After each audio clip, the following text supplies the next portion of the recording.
Finally, that day came. Yes, I had wanted that body back.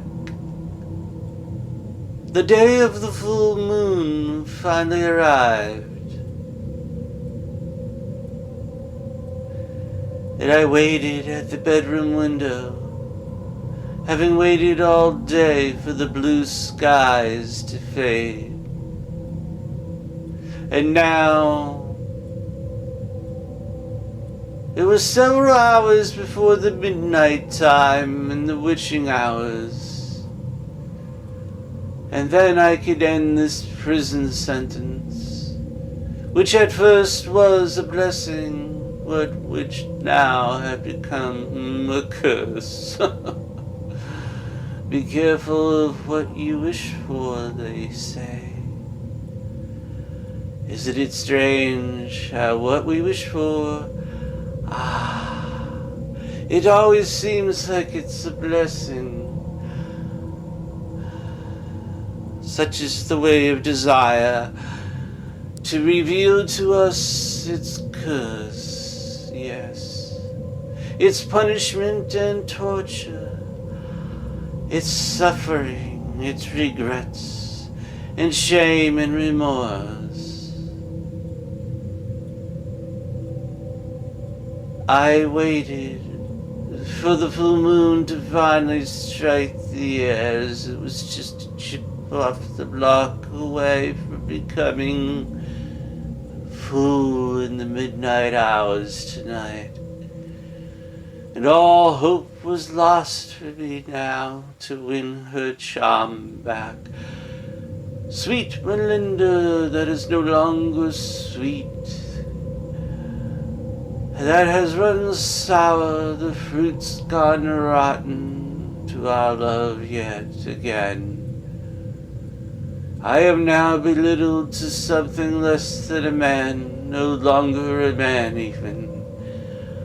Having given that cat my place, I made him the man, belittled to be her pet, disposable. Just a pet, a plaything, my free will unable to change hers. A fool to think that it could be done.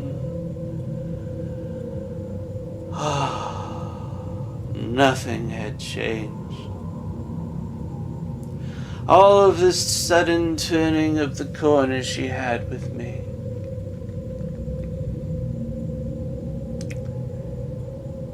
It was all gone now as she sat on the edge of the bed,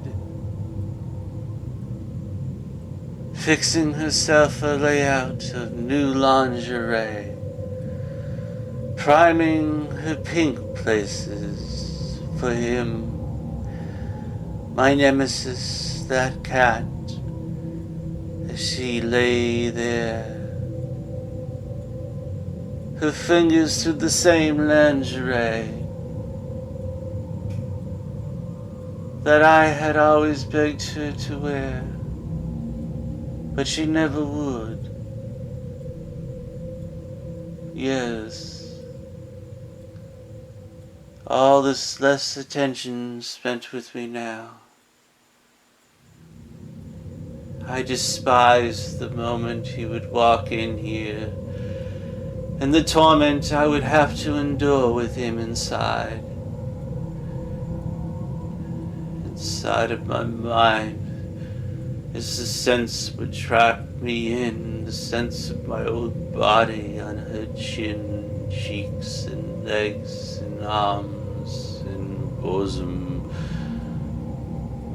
I despised the moment he would walk in here, and the torment I would have to endure. Yes, it was all a curse what I had wished for. This wish I had made, this switch, and how I wanted to switch, yes. And damn, I wish such doom upon that wretch.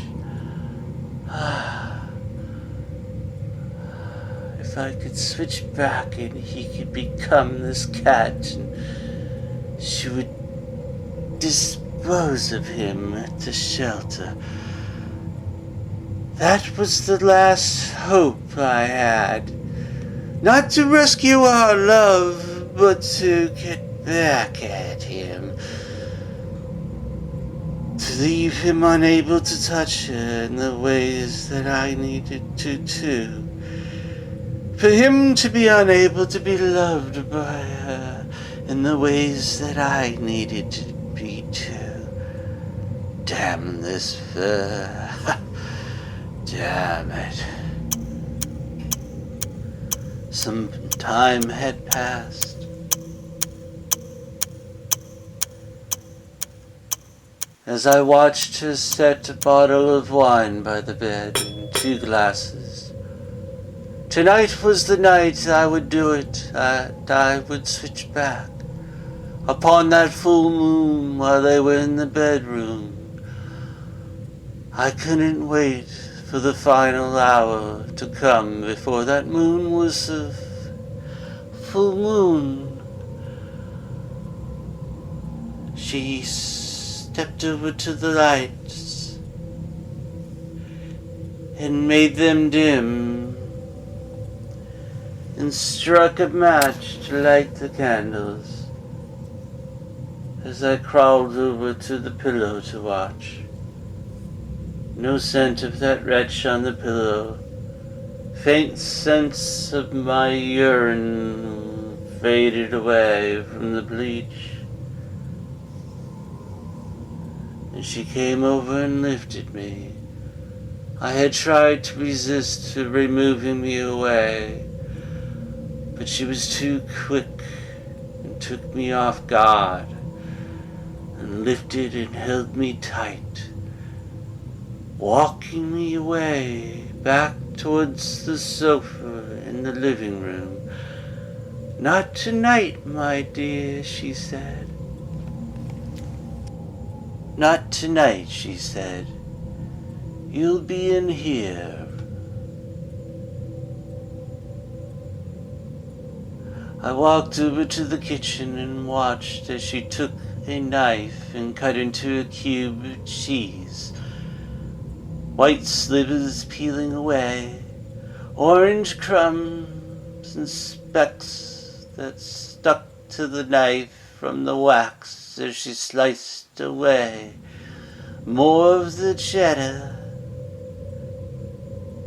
And then she set a plate of crackers down and my mind raced, waiting for him to arrive.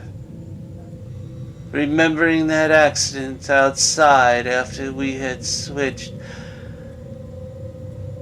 and the change in her, a hidden love for my old body that she said wasn't as cute as the cat's body that I was in now in, and all the empathy that had built since those hospital visits. It had the switch never happened, but it had to, yes. Had the switch never happened, I would have never realized that it was more than being in this fur that I could not change. That it was myself, my spirit, my soul that she rejected. Suddenly, a knock came on the door. And it was him! And she ran over and hugged him right in front of me in the doorway. And I watched their lips meet in a long kiss, and I saw her hands run through his hair. And how his eyes then, just then, yes, they rolled into mine. Our eyes met. They locked into an evil stare. Yes, an evil night it was going to be. His eyes raging with that evil. And he stared back at me. And I did not blink, and neither did he. as we played chicken to read each other's minds. With my feline telepathy, yes, I could tell he was plotting against me right now.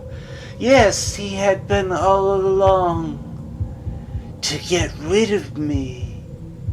I read his mind.